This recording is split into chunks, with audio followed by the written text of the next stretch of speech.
The Nasdaq 100 is finally bouncing. So from its high just on the back of the NFP numbers, the futures was down with about 3.5%. Now we're seeing a little bit of a bounce as the price reached the December low. What's going to happen next? Well, let's talk about that.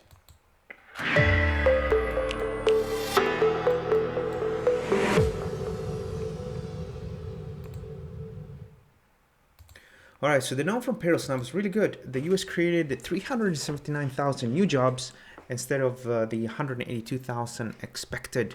But because we're dealing with a short-term downtrend now and not an uptrend, the market rose, and then people used that opportunity to get out of their positions because people probably bought here on February 26th and also here on February 23rd. So people that have been buying here lately, as soon as we moved upwards, they probably looked at their accounts and realized that they're not down as much, and they probably got it out while they could. Now going forward, unfortunately, the way the trend looks like, it remains in a downtrend. We are creating lower and lower highs, and as long as you're below 12,824, we're dealing with an uptrend. What is also not very encouraging for bulls is that we have a bit of like a head and shoulders with a head left and a right shoulder, and the difference between the head and the neckline is about 1,168 points.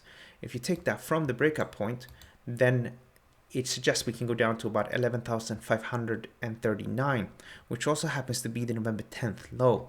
Now, why are people selling? They're selling because they are selling all these stocks like Tesla. They're selling companies like Snow. They're selling companies like that have effectively gained a lot on the pandemic, and then they're shifting into companies, for example, that are in the Dow Jones, where the situation is very, very different. I mean, still bearish, the Dow Jones, that's what we're looking at right now here, but the Dow Jones is right now just down with 19 basis points, whereas the Nasdaq 100 is down with 0.91 basis points.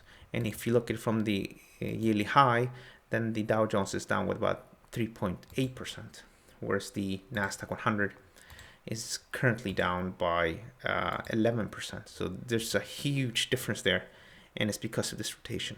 And because it's more of a rotation game rather than anything else, at least the way I am perceiving it right now, then I'm not sure we're gonna go all the way down to this level down here.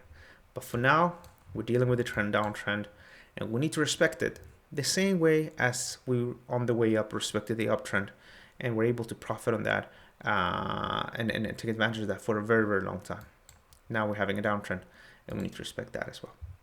Okay, I hope you liked the video. Please don't forget to like it, and don't forget to follow the channel for more content like this. I'll see you guys on Monday. Goodbye.